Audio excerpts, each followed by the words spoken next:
Isso aqui é Ozempic e isso aqui é Mounjaro. Você provavelmente já ouviu falar. Eles viraram as canetas emagrecedoras mais famosas do mundo. Os dois foram criados e aprovados primeiro para tratar diabetes tipo 2. O Ozempic em 2017 e o Mounjaro em 2022. A perda de peso no início foi só um efeito colateral. E olha o que esse efeito colateral virou. Atualmente, nos Estados Unidos, uma a cada 8 pessoas está ativamente usando. E uma a cada 5 já usou em algum momento da sua vida. Aqui no Brasil, pelo levantamento do Instituto Locomotiva, um a cada 3 lares já teve alguém usando. 4 a cada 10 pessoas compraram já esse tipo de medicamento sem receita. Ou seja, tem muita gente entrando de cara nesse tipo de medicamento, mas só que sem a devida orientação. E tem um dado que chama a atenção. Pela primeira vez na história, o gráfico de obesidade dos Estados Unidos caiu.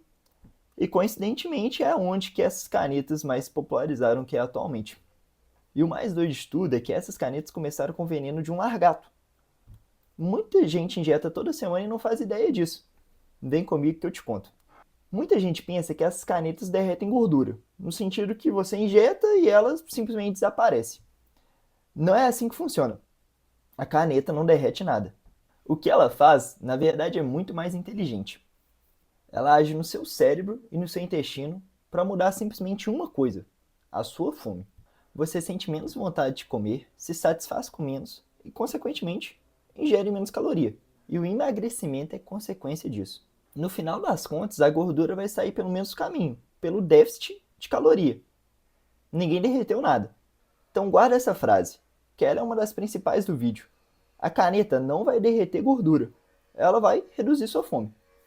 E quando você entende como ela vai reduzir sua fome, você entende o porquê é tão perigoso usar ela de forma errada.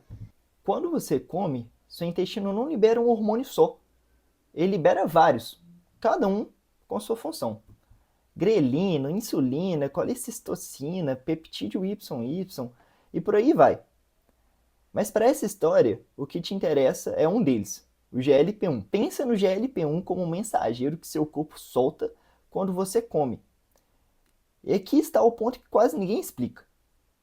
O GLP-1 tem receptores espalhados pelo corpo inteiro, e cada órgão faz uma coisa diferente. No pâncreas, ele manda liberar insulina e segura o glucagon. E é por isso que esses remédios nasceram para diabetes. No estômago, ele desacelera o esvaziamento, controla o ritmo que a comida segue para o intestino. Por isso você fica mais cheio por mais tempo. No fígado, reduz a produção de glicose. E o mais importante para a gente aqui, no cérebro. O GLP-1 chega na região do hipotálamo, onde se encontra o centro da fome. E, simplificando muito, ele desliga os neurônios que gritam fome e liga os que dizem que está satisfeito. Agora, juntando tudo. No estômago, você esvazia mais devagar. No cérebro, a fome cai e a saciedade sobe. Você come menos sem precisar da força de vontade, porque o corpo inteiro está recebendo um recado que já chega. E é exatamente aqui que essas canetas entram. Elas são cópias desse hormônio GLP-1. Quando esse GLP-1 é produzido pelo seu corpo, ele dura minutos. O da caneta dura semanas. Você já ouviu os nomes: Ozempic, Wegovy, Zepbound, Mounjaro. Parece muita coisa, mas no fundo são dois princípios ativos. Ozempic e Wegovy são a mesma coisa. No fundo, é semaglutida. Mounjaro e Zepbound também são tizerpartida. Nome comercial é uma coisa, princípio ativo é outra. Existe outra nessas famílias, tá? A liraglutida veio antes e é a mais fraquinha. E também já está em desenvolvimento de mais potentes. A retatrutida, que nos testes passa dos 25 de perda de peso, mas ainda ela não foi aprovada. Para esse vídeo não interessa saber todas, interessa saber as estrelas, que no caso são a semaglutida e a tirzepatida, Ozempic ou Mounjaro. Você escolhe como é que fala. A semaglutida, que é o Ozempic, praticamente só imita o hormônio que é o GLP-1. Ela é praticamente idêntica à que o corpo produz. E é por isso que funciona tão bem. O corpo reconhece na hora. E olha isso aqui. Isso é uma sequência de pecinha, que a gente vai chamar de aminoácidos, que formam o GLP-1 natural. A semaglutida, que é o Ozempic, é quase um clone e que os cientistas trocaram só duas peças e colocaram como se fosse uma caldinha de gordura. Essas mudanças fazem duas coisas. Ela passa a resistir a ser destruída rápido pelo corpo e ela gruda numa proteína do sangue, chama albumina. E esse truque que faz ela durar a semana inteira, em vez de 2 minutos. Tá, agora eu dei conta de entender mais ou menos como é que é esse GLP-1. E esse tal de GIP? Esse aí é um outro hormônio, que seu intestino também solta quando você come. Ele ajuda o corpo a liberar insulina na hora certa e participa de como o corpo lida com a gordura e a energia. A sacada da tizerpatida, ou seja, o Mounjaro, foi imitar os dois ao mesmo tempo, o GIP e o GLP-1. Por isso que o pessoal fala que a tizerpatida é muito mais forte que a semaglutida, porque a tizerpatida está agindo em duas frontes diferentes. Também é bom falar que esse segundo hormônio, o GIP, ele age no circuito de recompensa do cérebro. E com isso, tem muitos relatos que o pessoal, quando começa no Mounjaro, na tizerpatida, os ultraprocessados perdem a graça. E isso aparece no número em pesquisas.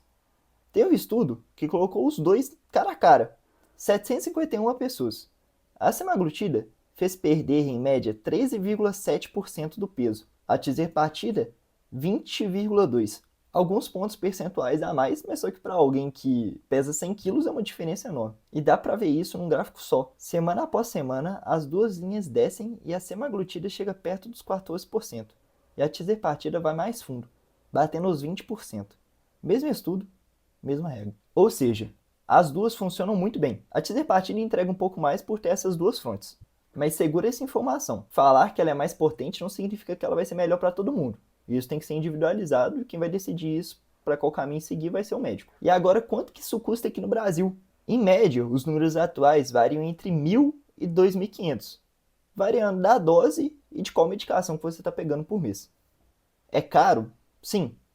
Tem algumas pessoas que falam que o custo é mais ou menos de 4.000. Mas isso é o preço da caixa, não o custo por mês.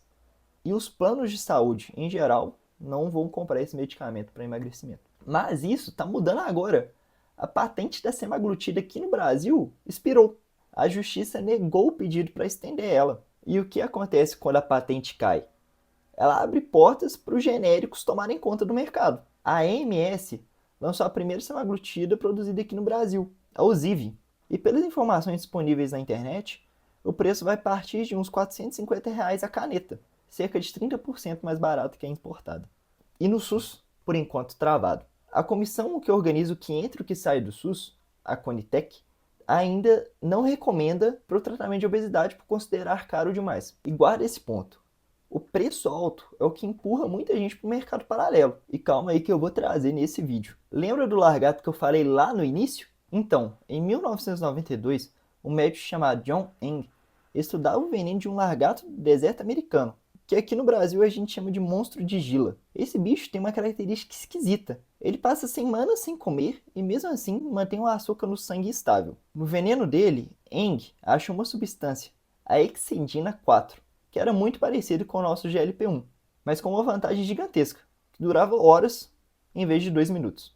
De 1992 até 2005, foi tentado desenvolver remédio em cima disso, e dessa linha evoluiu para a semaglutida que a gente conhece hoje em dia. O emagrecimento era só um efeito colateral, que virou foco desses medicamentos atualmente. Hoje tem diretrizes formais médicas que recomendam diretamente esses remédios para o tratamento de obesidade. Ou seja, um dos remédios mais falados do mundo surgiu de um largato e demorou mais de uma década para as primeiras versões dele. Agora uma pergunta, se o remédio é novo e potente, por que tem tanta gente assim topando usar? Para responder isso, a gente precisa ver o outro lado da balança e desmontar mais um mito, o mais injusto de todos. Tem gente que acha que a obesidade é simplesmente preguiça, é só fechar a boca e malhar. E isso está errado, e a ciência é bem clara do porquê. A obesidade é uma doença crônica e sistêmica. Ela mexe em todos os órgãos do corpo. E ela tem uma característica cruel, que o corpo defende o peso que ele tem. Quando você emagrece, seu corpo não comemora. Ele reage como se estivesse passando fome. Um estudo clássico mostrou que depois de perder peso, os hormônios da fome ficam desregulados por pelo menos um ano. O da saciedade cai, o da fome sobe, e você sente mais fome do que antes de começar. E tem mais. O seu corpo desacelera seu metabolismo, assim fazendo você consumir menos calorias por dia, tentando fazer você parar de perder peso. Ou seja, não é frescura, não é falta de vontade, é literalmente o seu corpo jogando contra. É por isso que comer menos e malhar falha para tanta gente. A pessoa está literalmente remando contra a maré. E o problema da obesidade aqui no Brasil é real. Pelo menos 25% da população é obesa e 60% se enquadra em sobrepeso. Nos Estados Unidos, a obesidade passa dos 40%. E isso não é pouca coisa, porque porque a obesidade é de fato uma doença perigosa. Tem diversos estudos correlacionando a obesidade com doenças cardíacas, metabólicas, sistêmicas no geral. E é aqui que a caneta faz sentido, porque ela age justamente ajudando você a remar contra a maré, que seu corpo mesmo está te puxando para baixo. Ela nivela o jogo que seu corpo tinha deixado injusto. E aí, o esforço da pessoa que antes não rendia nada, agora gera resultado. É uma ferramenta que torna o processo possível de sustentar. E isso é um ponto importante. Se a pessoa para de aplicar medicação, essa fome biológica volta e a pessoa volta a ganhar peso. Em um estudo, 1 ano depois de ter parado com a semaglutida, as pessoas recuperaram cerca de 2/3 do peso. E isso não indica falha do remédio. Reforça que a obesidade é uma doença sistêmica e crônica, que precisa de tratamento a longo prazo. Em breve eu vou fazer um vídeo falando como a obesidade afeta seu corpo por dentro. Já se inscreve aqui para não perder. Você provavelmente já ouviu falar por aí das canetas do Paraguai, que chegam muito mais baratas. E aí vem a pergunta, será que não é falsificada? Será que elas funcionam mesmo? Tem o mesmo princípio ativo? E aqui eu já vou deixar bem claro, isso aqui não é estudo científico. Simplesmente foi um pedido da Folha de São Paulo para a universidade, a Unicamp, para testar as canetas vindas do Paraguai. E a análise achou que sim, que realmente tinha de ser partida, que é o princípio ativo. E não estavam misturando com outras coisas. Mas tem um porém, que esse estudo só testou se tinha o princípio ativo. Não se testou a eficácia, a segurança, se tinha contaminação, essas outras coisas. Só olhou se o princípio ativo estava lá. Essas canetas também só têm registro lá no Paraguai. Elas não são regularizadas aqui pela Anvisa. A Anvisa proibiu a venda e esse contrabando aí vindo do Paraguai explodiu. Então, fechando esse raciocínio do Paraguai, já que está vindo por contrabando, você não tem essa fiscalização. Você não sabe direito como é que foi transportada, como é que está sendo guardada. E não sabe como é que está a substância lá dentro devido a essas variações. Então a decisão é sua. Mas uma coisa eu recomendo, que você não use por conta própria. Procure orientação médica. E os riscos, Matheus? Então, os mais comuns são as náuseas e as diarreias. Existem outros que vão aparecer aí na tela para você. Mas na maioria das pessoas são leves e moderados e melhoram com o tempo. E, Matheus, já ouvi falar também do risco de pancreatite e câncer na tireoide. Esses apareceram sinais em estudos iniciais, a pancreatite e o câncer de tireoide, mas esses sinais não se comprovaram nos estudos maiores que vieram depois. Aí fica cautela para quem tem histórico na família de câncer de tireoide. Então, se a gente botar na balança os prós e o contra da medicação, de um lado, sinais pequenos de estudos iniciais, que os dados não se confirmaram, e do outro, uma doença que mata muito, mas muito mais. E por isso que hoje a balança tende para o lado do tratar. Claro, se tiver acompanhamento médico sério. Então, recapitulando o que importa. A caneta não derrete gordura. Ela vai agir no seu cérebro reduzindo sua fome. A tirzepatida comparada à semaglutida, ou seja, o Mounjaro comparado ao Ozempic, ele tem uma fronte a mais. Ou seja, ele vai entregar mais. Mas deixando bem claro que isso varia de pessoa para pessoa e vai seguir a orientação do seu médico. É uma ferramenta poderosa contra uma doença séria e muito atual, mas também não é varinha mágica. Se parar, o peso volta. E se esse vídeo aqui te ajudou a entender um pouco como é que é esse mundo das canetas, como é que tá o cenário atual aqui no Brasil, já deixa aquele like, se inscreve, deixa o comentário, sugere aí o próximo vídeo. Enfim, a gente se vê na próxima.